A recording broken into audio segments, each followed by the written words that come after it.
abaana ba ghetto mwina njagala mmanyi balinga babazaala wate babalabawo naye kati babamanyi ate njagala tuka ekiseera nga babamanyi nga ne mu national budget tebateekamu nti kati mu ghetto gendo gabeeyo bweziti no si kye twagala ezo ghetto bazitamakinge zonna wabeereyo amasomero yonna wabeereyo amalwaliro wabeereyo amatala nga galayitinga kyetwagala. So ffe twebaza Katonda nti abantu ba ghetto tusobodde obbaleeta ne tubateeka ku front page newankubadde mwami Museveni ate yalondayo n'agamba kati mu ghetto nkoze ntya londayo oli waliwo awe mule nnyo n'amuleeta waliwo nakola ki n'abaleeta abo si be barepresentinga ghetto. Mu ghetto abantu abavaayo boogera nganze wali abantu aboogera nganze abasennyonyi bonna baana ba ghetto banubian bonna baana ba ghetto. So Museveni and his people should stop misrepresenting the ghetto. Kanjogere ne ku nsonga eno nti bagenda mu ghetto ne banoonya abantu batuyiribyanga misinde ne kaakati ddamulira agenda abaana ne banywa amafuta ngaali awo alaba oli n'asika enyosti oli n'aleeta enchwiri n'awunda oli n'azinga tebafaayo kasita mwe mubavumira Kyagulanyi kasita mukuba abantu abagira Kyagulanyi si kye twagala. Mu ghetto ffe tetwagendangayo kuyigiriza abaana kwekubya no kubalaga nti awo we bali si kye bali ezo engoye eziddugala ze bali si kye bali eyo just mbeera basobola okutransforminga naye wano Museveni amaking sure abaana ba ghetto basomenge nti kyangu nnyo mu Uganda okutamiira ku nusu 5 osobola okutamiira nojja kusanganga n'ekitabo tekisobola gula nusu 5. So we keep transforming that. Zino okulongosaamu onyanjudde ng'eyavuganyako saavuganyako nvuganya tukyavuganya tebiggwanga bikyagenda maaso so gamba avuganya nti kaadi zaffe bazitunda okusooka kisanyusa kiraga nti tiketi ya NUP yatunzi ate tiketi yaffe okuba yetunzi kitegeeza nti abantu bakkiririza nnyo mu mulamwa gwe tukkiririzaamu naye tewali muntu yenayina atunda kaadi ya NUP. Njagala okusinziira wano ku NBS okugamba omuntu yenayina kuba tosobola kurolinga out wasobola okubeerayo abantu nga ye azze n'abeerimbikamu ng'ayagala kola byambyoni. Omuntu yenna akusaba ssente kakibeere 10 oba akusaba favor yonna nammwe abakyala bali eyo lyayinza okujja n'akulimbira okwo n'akugamba nja kufunira tiketi ya NUP kola kino oba kino mulope kubanga tuyina enkola enkaakali. Office yange ebeera open all the time ntuukirira oba otuukirira secretary general wabe ensonga eyo because it's wrong.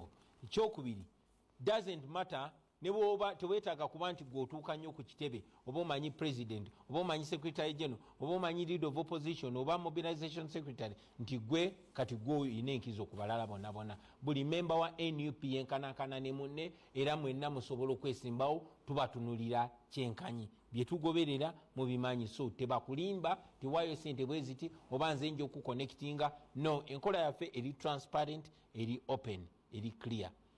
You accepted the challenge. And I'm quoting, you said challenge accepted. No yongera kebigambo. Say when course. And I will say where. Yeah, kati olaba.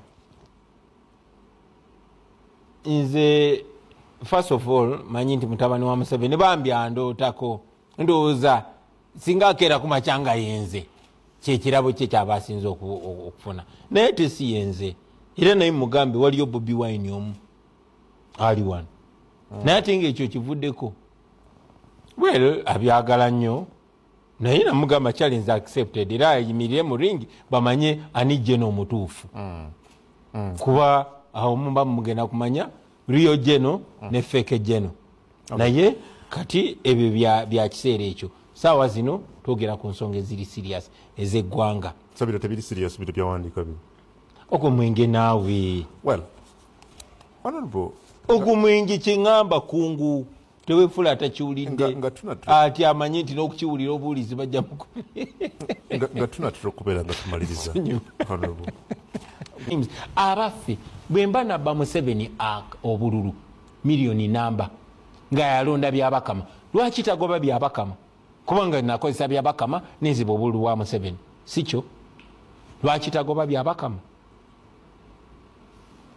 tamene mirundi yakonanga ku mutwe. Thank you. Akadeka wedio biga bisemba iri bana Uganda. Do you really think osobola okuwangula akalulu kuba president n'olangirirwa n'abamajje ne bakukubira saluti already nga ne CDF kati tumulaga nti atakuwagira era tosobola kuba mukulembezeewo tugenda mukumu kyanaku nnyo nti kati go sounding nga eyagwamu amaanyi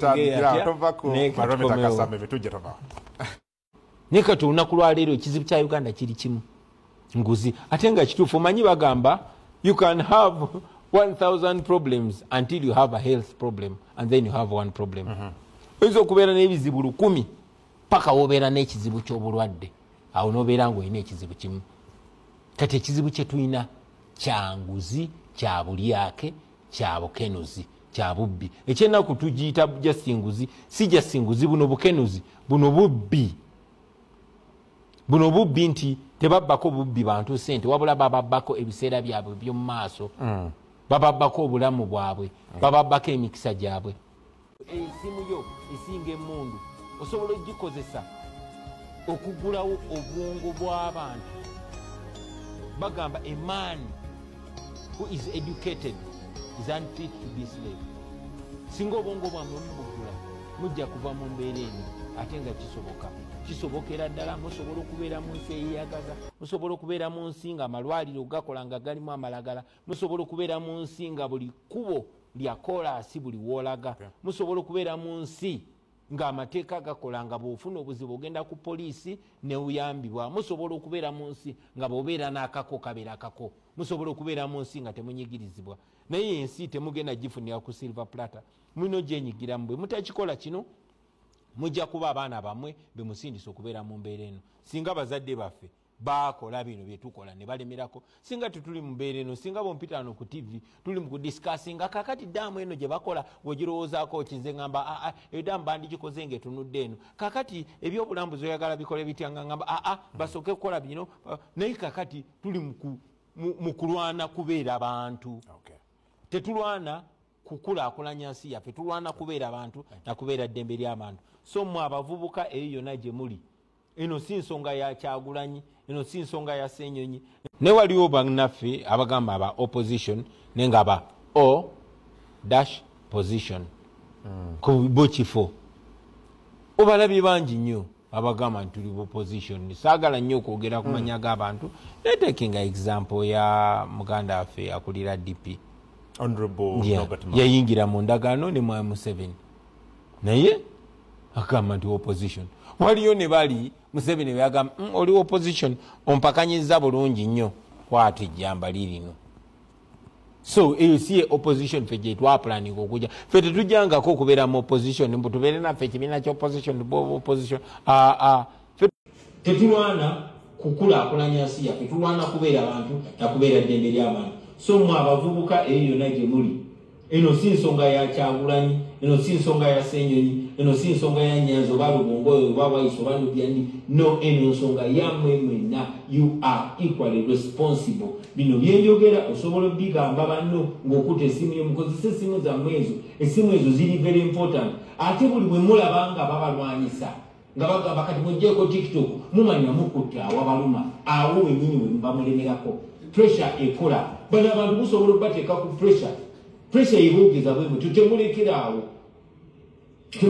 musobola okukyusa ensi yammwe. Nelson Mandela yatugamba sometimes it falls upon a generation to be great. You can be a great generation. Ensi yammwe mugitaking over temulinda permission tewetaaga permission ya muntu yenna okubeera free mubeere radical mubeere free temukkiriza kufugibwa nga basireevu. Eno Uganda yammwe mugiinako omugabo gwe gumu nga Museveni omugabo gwe gumu nga mutabani we temutiisibwatiisibwa temulinayo nsi ndala. Uganda yensi yammwe kwe mugenda okuwangalira kwe mugenda okaddiira so kiri erimmwe okusalawo Uganda kijje mwagala okaddiiramu Uganda kijje mwagala okubeeramu buli kimu kiri mu ngalo zammwe. Mwesanze temuli mu kiseera nga abavubuka mwe musinga obungi mwesanze nga muli mu kiseera nga buli kimu kye mwetaaga okwenunula mu kiina temwetaaga kwata mundu esimu yo esinga emundu osobola ogikozesa okugulawo obwongo bw'abantu bagamba a man who is educated is unfit to be a slave. Singa obwongo bwamwe mubugula mujja kuva mu mbeera eno ate nga kisobokera ddala musobola okubeera mu nsi eyeyagaza musobola okubeera mu nsi nga amalwaliro gakola nga galimu amalagala musobola okubeera mu nsi nga buli kkubo lya koolaasi buli woolaga musobola okubeera mu nsi ng'amateeka gakola nga bw'ofuna obuzibu ogenda ku poliisi ne uyambibwa musobola okubeera mu nsi nga bw'obeera n'akako kabeera akako. Njagala tukimanye nti ekizibu ekisooka ekitaaga okutereeza mu byokulonda mu mateeka g'ebyokulonda kwe kukyusa ani alonda akakiiko k'ebyokulonda. Tuli mu mbeera nga mmwe mwesimbyewo kati bw'oba weesimbyewo nange naye nga nze nonda refu nze nonda akuli akakiiko k'ebyokulonda kitegeeza nonda oyo gwembuulira ekyokukola. So omuntu yenna yina agamba nti aleeta electoral reforms oba enyongosereza mu mateeka g'ebyokulonda etteeka erisookera ddala reform esooka ina kubeera yakukyusa ani alonda akakiiko k'ebyokulonda kabeere nga tekalondebwa candidate wabula nga kalondebwa bodi endala eri awo. Kati bw'oba tuleese teeka likyusa ani alonda kakiiko k'ebyokulonda ebirala byonna byoleeta kiba kiragirawo nti byakumala budde. Yeah. So do you support brother, do you think there is actually need for these electoral reforms before 2026? Mbadde manyi kyembadde njogera kye kibadde kinyonyola ekibuuzo ekyo osazeewo ddemu okibuuze buto nziremu nyinyonyole nga bwe nnyonyodde. I just want a clear answer, Honorable. Do you agree with those who think that tulina okuba n'ennongoseza mu mateeka gafuga ebyokulonda nga tetunnagenda mu kalulu ka bonna ak'omwaka ogujja? Kituufu njagala omanye okutandikira ddala nti n'amateeka ge tulina mu bukyamu bwago ne mu nkyusakyusa gye bagakyusa singa bagagoberera gasobola okuwa okulonda okw'amazima n'obwenkanya n'amateeka agaliwo already. Amagye ne gatenyigira mu kulonda ne baleka abeesimbyewo ne bakampeininga bulungi ne wabawo transparency tewali kujjako masanyalaze tewali kuba bannamawulire tewali kukola vulugu musobola okuba n'okulonda okulungi. Naye ne bw'oba oyagadde okuleeta ennongosereza nga bwe ŋŋambye kyanaku nti nyina okweddiŋŋana naye era kankiddemu etteeka erisooka eriyina okusooka kwe kukyusa ennonda y'akakiiko k'ebyokulonda abeere nga candidates yalonda. Eryo ennongosereza bwe baba tebagireese endala zonna ziba zakumala budde. Ebibiina bye tutaddewo ng'ebyokuyiga n'eri ebibiina bikulu byaffe okugeza mu bbanga lino ettono tulina ekitebe kyaffe ekyamaanyi ne Makerere Kavule ate nga tukyayina kaweefube ow'okugaziwa mu ggwanga lyonna kubanga mu buli region twagala tubeereyo n'ekitebe Mukama bw'anaaba atukkiriza. Tusobodde okweorganizinga tusobodde okuuma empisa tukyafuba okuuma empisa naye tusobodde okuinstiringa kye tuyita discipline ne sense of purpose mu bannaffe naddala abavubuka. Ojja kwegendereza nti bamemba baffe abasinga bavubuka ate abasinga obungi bato batandise okupayinga attention ku byobukulembeze ku mulembe guno. Ffenna tuli work in progress naye tusobodde okuteekawo ekyo tusobodde n'okukuuma essuubi nga likyaliddamu mu bannayuganda abatakabanira enkyukakyuka. So ngera bwe ŋŋambye nti we twalubirira okubeera si we tuli ne Katonda atuyambe we twalinga nawo si we tuli tugenda mu maaso. Musanze kusoomozebwa kinga ekibiina? Okusoomozebwa kungi nnyo okusingira ddala obulabe bwe tutambuliramu newankubadde twasettinga out okola omulimu guno nga tugwenyumirizamu nga tumanyi nti wadde tetuteekawo kabba okusolooza ssente ne tukola mulimu gwa Katonda okukyusa obulamu bw'abantu ba Katonda mu Uganda n'okuba ekyokulabirako mu nsi endala ez'enjawulo. Naye kyennaku nti omulimu ogwo gwe twalowooza nti mulungi nnyo ate gutuviiriddemu obulabe bannaffe bangi twabaziika dda babatemula nga batemulwa gavumenti eno eriko. Bannaffe bangi bali mu makomera Machete Yasini Kalanzi Sheriff n'abalala awatali musango. Bannaffe bangi babuzibwawo nga na buli kati tetuddangamu kubawuliza oba kumanya gye bali bakanata muhamadi ba John Bosco Kibalama badamulira n'abalala bangi kwegamba kifuuse kya bulabe wano mu Uganda n'okwogera obugezi ekigambo freedom fe abamu abakulembeze nze kamwa kwogera n'abalala tutambulira mu bulabe neera twebaza Katonda nti n'obulabe tubutambuliramu kulw'obulungi fe abakkiriza tumanyi nti abo abakkiriza mu kituufu yiza abakulembera. Okay? So bwaba waliwo ekimenya amateekawo lwaki tibansimba mbuga z'amateeka nti waaye wabadde ne bano nga bali namba bweti ate balina komako namba bweti nga bambadde kala bweti ate nga balina kwambala kala bweti nga bayimba nyimba bwesti naye nga tebalina zimba balina kuyimba bwesti. As simple as that. Yeah.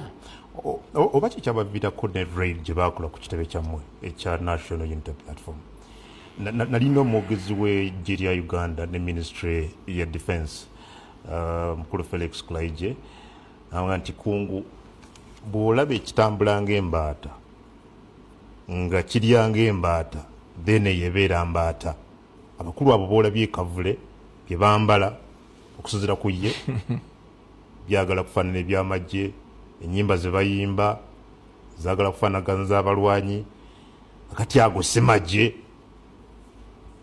Felix Kulaije ebyali bigambo bya Felix Kulaije kanange kamubuuze nti bw'olaba omuntu ng'ayogera ng'atategeera ng'era akola ebintu ng'atategeera then oyo abeera ki? Kuba ndowooza nti bwe bakwadde okwogerera ekitongole ekyekitiibwa ng'amagye g'eggwanga olina okwogera ng'omuntu afiitinga mu office naye tekyewuunyisa munnange kubanga oyo just mwogezi w'amagye naye akulira amagye yennyini ow'oku ntikko byayogera byo biraba byawandiika ku Twitter ku X byo biraba. Tujja kujja honorable awo. Well, oddayo mu kalulu 2026 olina ebibuuzo byombuuza musajja gwe will you stand again in 2026?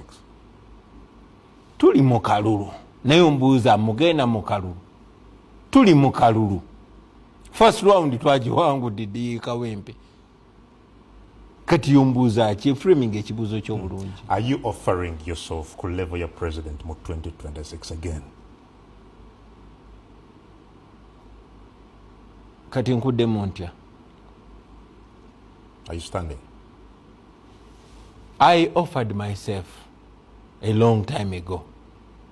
And yes, if I must say it again, if my party, the National Unity Platform, bendowooza nti bakkiriziganya nange nenzimba gambe ndi available bwe mba nkyali mulamu ngira nkyewulyanga of course tuli bangi nnyo mu NUP tuli bangi nnyo abasobola okukulembera bangi nnyo era tubuildinga ekibiina kyaffe tetukibuildingira ku muntu omu. Nze mukulembeze essaawa zino ne tuli mu kubuildinga abakulembeze abalala nzibeera nkyogerako nti